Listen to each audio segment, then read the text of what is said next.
Good morning. I'm Matt Driskill, editor of Asian Aviation Magazine and AsianAviation.com. Welcome to the latest In Conversation, sponsored by Metrojet of Hong Kong. Today we are in conversation with Keishi Nukina. I hope I got your name right that time. He's one of our contributing writers at Asian Aviation. He's also the creator of his own aviation blog called KNAviation.net. Keishi, welcome to In Conversation. Thanks, Matt. Pleasure to be here. First things first, tell us a little bit about yourself. Our audience is interested to know and how you caught the aviation bug. I think you started knaviation.net back in 2015. Is that right? Yeah, I think it was 2015. Just to give you a bit of background about myself. So I was born in Slovakia in Europe. I grew up there, went to high school there. But my dad's Japanese, so every summer I would come to Japan to visit my grandparents. And I guess there's only two things that happen, right? You either hate flying because you have to fly for 12 hours every year, or you love flying. And in my case, it was the latter. And essentially, I would just research the aircraft types we would be flying on every time before the flights. And I'd be looking forward to the flights as much as to the vacation itself. And from there, I kind of found sites like, I'm sure you know about them, but like Jet Photos and Airliners, and just started seeing pictures of aircraft on the internet. Got a camera for my 15th birthday, I think. Went to the airport, and I guess the rest is history. Started KN Aviation in 2015. Before that, I used to share my photos again on airliners and so on. But I was like, why not start sharing some of the stories on kind of my own platform? And that's where I started building it and started sharing, whether it's trip reports or every now and then I share news and other things. And starting KN Aviation actually led me to one, I guess, meeting you and contributing to Asian Aviation every now and then. Also had a chance to fly with NASA's Sophia research aircraft. I'm sure you know that one, as well as their DC-8. And it both grew into a nice small extra income, but also a great way to kind of work on my passion, I guess, and to have access to things I otherwise wouldn't have. So that's kind of the aviation side. And other than that, I'm working as a freelance consultant with a bunch of businesses here in Japan primarily, and run a couple of other online content sites as another business. So yeah, that's about myself and my love for aviation. Yeah, so you're definitely an av geek, as they call it. Yeah, no doubt about that. And again, I think before I even started writing about aircraft, or before I even started taking photos, I was always fascinated by aircraft and by aviation. And it kind of gradually progressed from there. Well, let's talk about Japan. Let's talk about the pandemic. Obviously, Japan is in the news every day today, included because of the Olympics, but also because of COVID-19. International flying basically shut down. People don't want to do 2 weeks in quarantine. We've seen domestic traffic come back in places like China and in the U.S. Actually, I think last Saturday they had 2.2 million people, the TSA process going through, and that was the largest amount in a long time. What's the situation in Japan? Let's talk about domestic travel first. Is it gone back to pre-pandemic levels? And I'm interested in Japan. I love the country. I've been there many times. Does the domestic aviation market, what is the competition level like with the rail industry there? Because Japan has got famous, high-speed bullet trains and things like that. Tell us a little bit about domestic traffic and what's going on in the competition with rail. Yeah, I think that's a great question because, again, as you mentioned, the international travel is still pretty much closed off mostly. But traditionally, Japan has a very strong domestic tourism industry and also a lot of domestic business travel. I think segments like Osaka to Tokyo and Tokyo to Sapporo and so on are some of the busiest routes in the world, as you know. But unfortunately, the traffic is still nowhere near where it was pre-pandemic. I think right now it's at about 25 to 30% of what it used to be back in 2019. At one point, actually, after the first wave of COVID here and after the first state of emergency, it recovered all the way back to about 60% of pre-COVID levels. Again, for example, JAL had its lowest point in May 2020, at which point it was just 8% of the previous year's traffic. And then last November, it, as I mentioned, grew to 61%. But then, of course, we had the second wave and the third wave. So right now it kind of grows and goes down as the states of emergency roll in. We're in the fourth one right now. and as kind of the government discourages travel. Or interestingly, I think actually one of the reasons that travel was back all the way up to 61% back in November last year is that at some point, I think the government was super optimistic about how the situation is going to evolve over the next few months, and they've introduced a campaign called Go to Travel. So I think every other government in the world would perhaps not even attempt to do so, but the government here essentially provided a 50% subsidy for vacations for people, for domestic vacations. So you could book a hotel and a plane package or a hotel, and essentially the government would reduce the cost by 35%, and another 15% would be provided to in coupons that could be used locally as essentially as means of payment, and you could use them in restaurants, in stores, and pretty much anywhere. So that spurred a lot of travel at one point. I myself took advantage of the campaign a few times, but as I said, it started in July 2020, lasted for a few months, and I think it was cut short actually when it was terminated in December, just because the situation started to get worse again, and we were about to enter another state of emergency. So all in all, to summarize it, there has been a sign of hope, I guess, last November, but at the same time, we're almost back at the starting line in terms of being at around 40% of. All right. Let me jump in there because, and I want to ask it. I want to go back to what I was asking too about rail versus, say, low-cost carriers or the legacy carriers as well. When you took your government-subsidized vacation, your staycation or whatever, did you take a train or did you take a plane? I've done it a couple times. So a few times I only booked the hotel, and then it was pretty close to Tokyo where I live. So I just took the train. But I also done a few packages where it was plane plus hotel. So do we see, I mean, when we talk about the travel industry in general, I mean, is rail traffic still holding up, but aviation traffic is way down, or are they both down, or? That's a good question. I think we have to kind of think of rail in two parts here. And one is the kind of the short distance where people just go to work, which I think if you take a train in Tokyo during the traditional rush hour, perhaps the trains are not as packed as they used to be, but there's still a lot of people going to offices and going to work and going to business meetings and whatnot. I think when you look at the longer distance bullet trains, which Japan is famous for, of course, those are nowhere near the pre-pandemic loads. I took one just a couple days ago on the Tokaido line, which is from Tokyo to Osaka, and it's the busiest train line or the busiest bullet train line in Japan, and the train was half empty would be an overstatement, essentially. So I think I was just looking at some stats the other day, and essentially while the traffic on the Tokaido line increased fivefold this year's Golden Week, which is kind of Japan's 1 week holiday period where everybody goes on holiday, it increased 5 times compared to last year. It's still at like 1/3 of the pre-pandemic levels. So there's hardly any recovery. There's been some, I guess you could say people just got used to the pandemic in a certain way, so it kind of went to a new level that was higher than the low, but it's still nowhere near the pre-pandemic levels at this point. Okay, and we mentioned international travel earlier, that basically it was shut down, and I saw the other day that Japan had implemented some new restrictions on non-Olympics related passengers.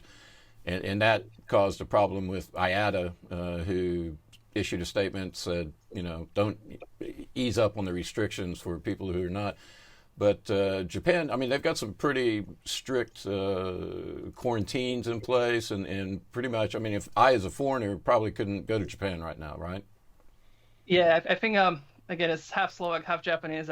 I've traveled to Slovakia a couple times last year, and looking at the restrictions and at the different measures in Europe compared to Japan, I think, I guess in Europe you could say they're more stricter in terms of, all right, there's sanctions for breaking the quarantine and so on.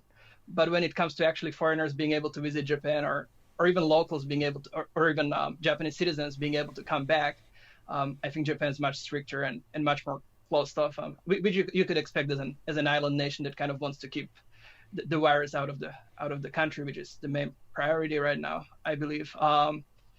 But yeah, like you said, I think I was reading as well. They asked some of the airlines to restrict their passenger numbers on the flights during the busier times of the day. And again, that kind of comes back to the procedures after arrival here, where they're testing everyone and so on. So just to make sure they're able to handle it. Even so, I read somebody from the Olympic Committee complaining that, or from an Olympic team, I forgot which country it was, but complaining that they had to wait at Narita Airport for 7 hours to be let into the country, essentially. So even with those restrictions, it can still take a while to get through the quarantine, immigration, and customs nowadays. And yeah, for a long time, actually, I think Japan did not even allow its own permanent residents or foreign permanent residents back into the country. So we're talking about people that work here, that live here, that have houses here, that have families here, that pay taxes here. For quite a while after the pandemic started, they were essentially locked out of the country if they happened to be out of the country when these restrictions came into place. Those things have been eased now. So I think permanent residents can and do come back into the country, or are starting to flow back into the country.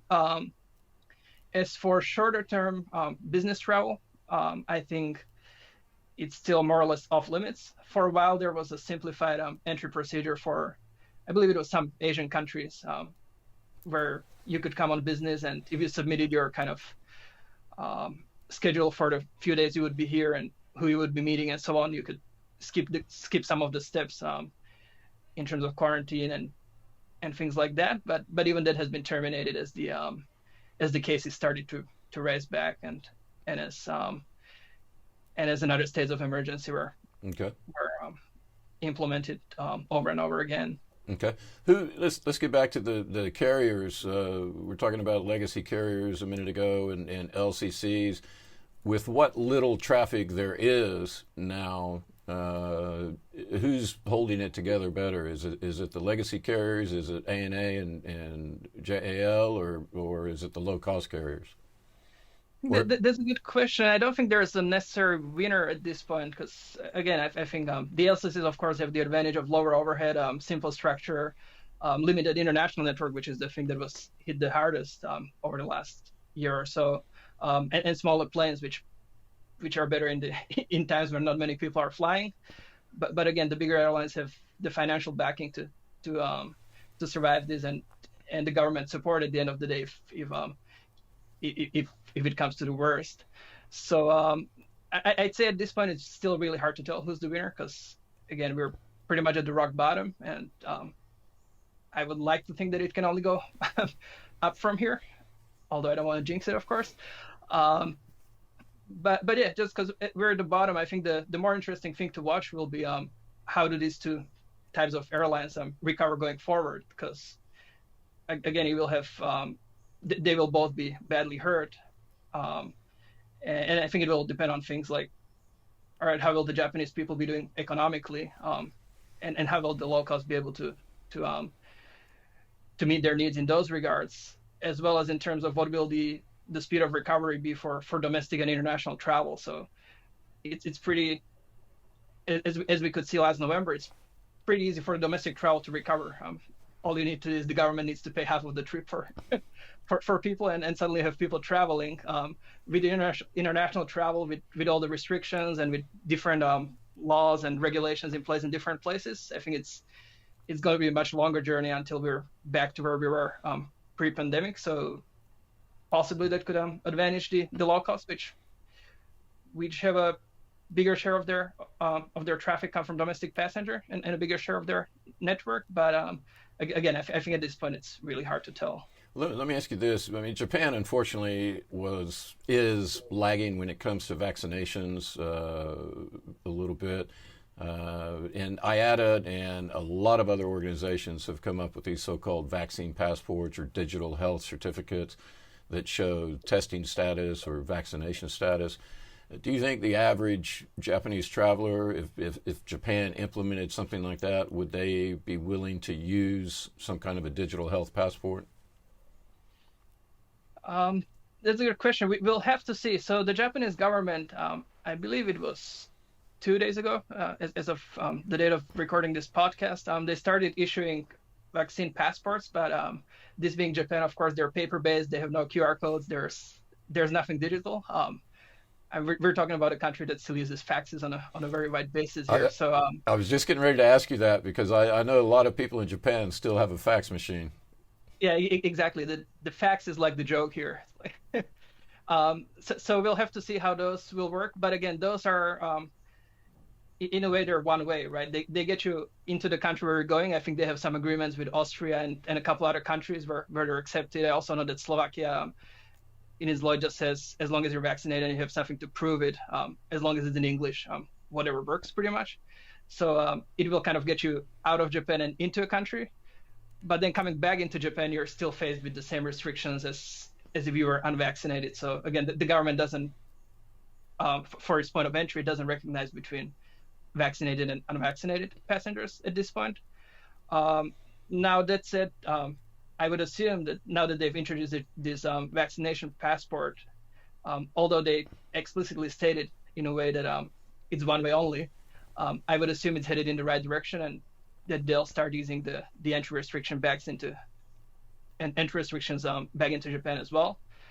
But for that we'll have to see. And again, I think as long as the Japanese are faced with 2-week forced vacation when they come back from their real vacation, vaccine passports or no passports, I don't think we're going to see any effects.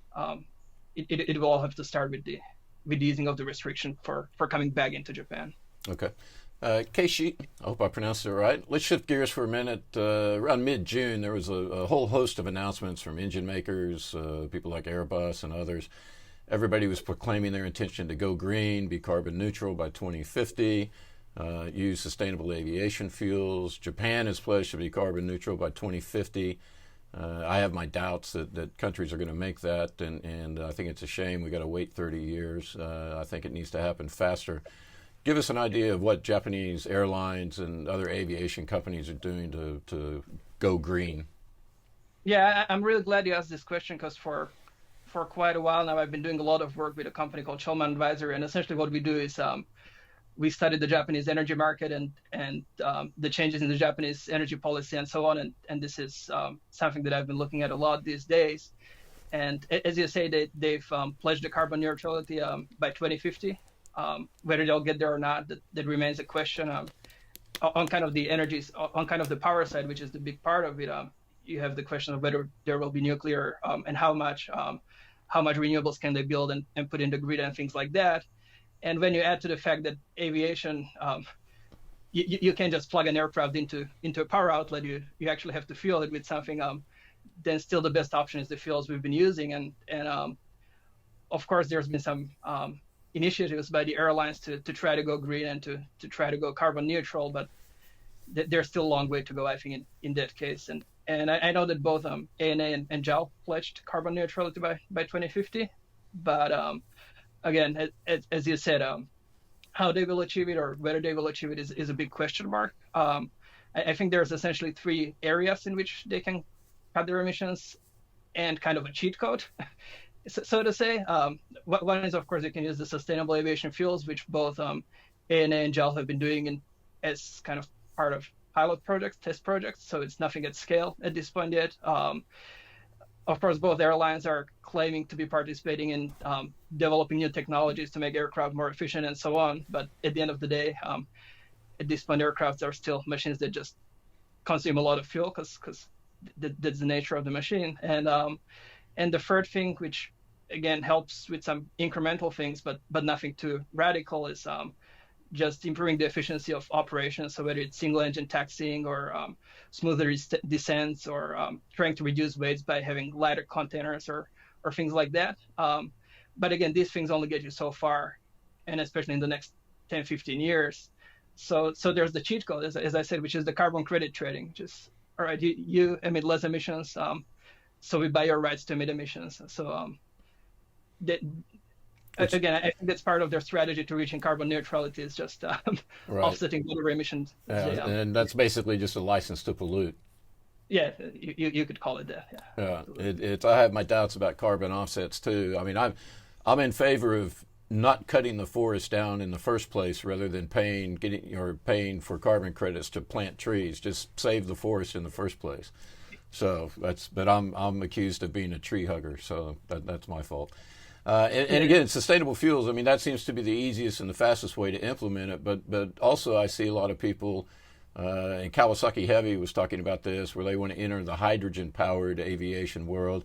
Airbus is talking about having a demonstrator model flying by 2036.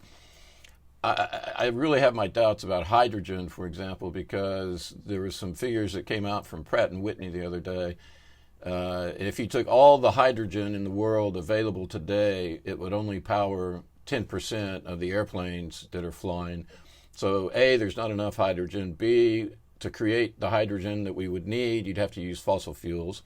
It's very difficult to create so-called green hydrogen. And I just really have my doubts about it. I mean, the Russians flew a hydrogen-powered craft back in the 1980s, I think. Maybe for short hops where you could use a hydrogen fuel cell for a volocopter urban taxi or, something like that. But the long distance flights, the long haul flights where the majority of the pollution comes in, there's no way you're going to be able to use hydrogen. You agree?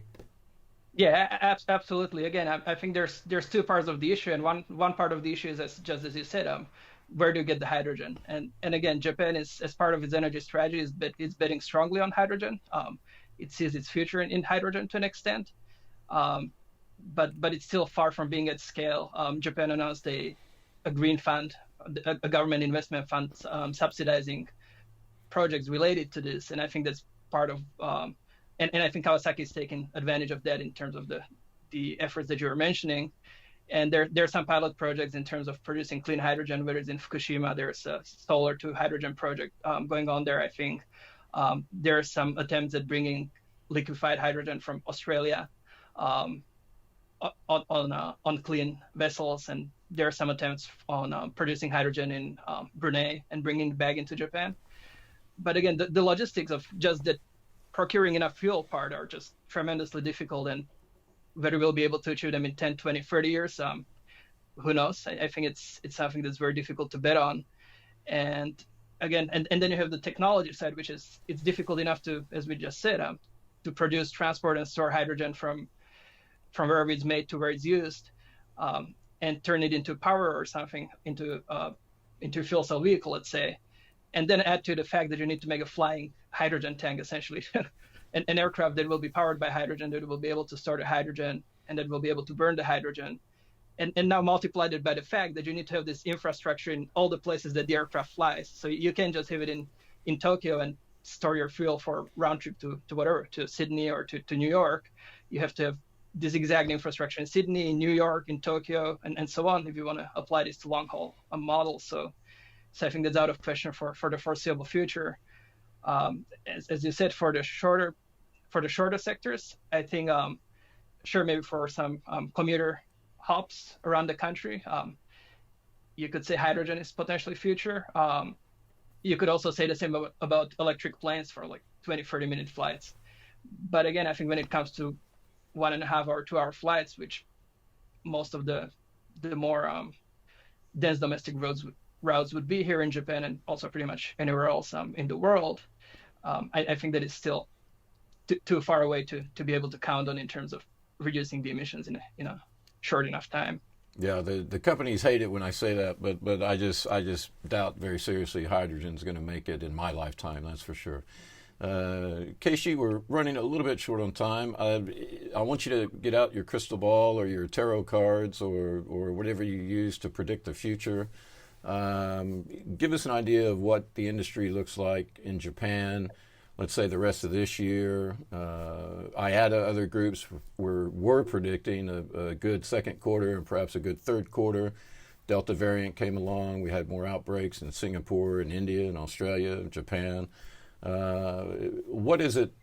What are you seeing for the next, say, 2 quarters into early next year for Japanese carriers in the industry in general? Yeah, this is a question where I come back in a year and laugh at what I said. Predictions are difficult enough in normal times and even more so in difficult times.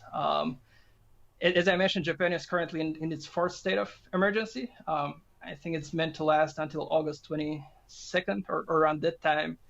And and I doubt we'll start seeing any sort of recovery until then. I mean, we've had a bit of a bump in traffic, in international traffic from the Olympics, just like we were expecting, other than the scale is completely different this time around. But yeah, with the state of emergency expiring in August, it will be interesting to see whether the government will, and again, it will depend on the coronavirus situation at that point in time, but whether the government will try to jumpstart domestic travel again by maybe restarting the Go to Travel campaign, or whether they'll be a bit more patient this time.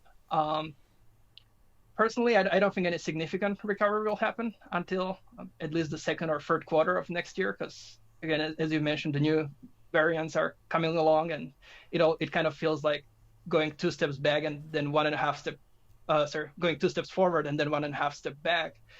So I think we'll still be in this kind of constant state of ups and downs for quite a while now. So yeah, I think the domestic travel, as soon as the situation stabilizes to some point, will start recovering, and I think the government will do its best to support it, because again, Japan is a country that relies a lot on tourism, and not only international tourism but also domestic tourism. And right now it came to a near halt, right? So I think they'll do their best to try to restart it, because again, it's not just airlines, it's hotels, it's local vegetable producers, it's local souvenir stores. There's a lot of stakeholders there that are suffering right now a lot.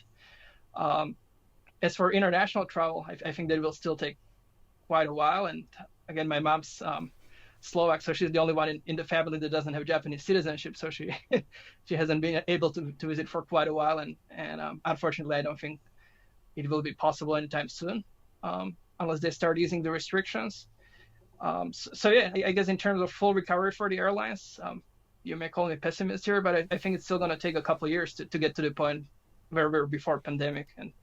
And again, there's still so many unknowns going forward into the next weeks, months, and years that who knows. Okay. Keishi Nukina, we've run out of time. You are the creator of knaviation.net. Thanks for joining me in conversation. Likewise, it was a pleasure to be here.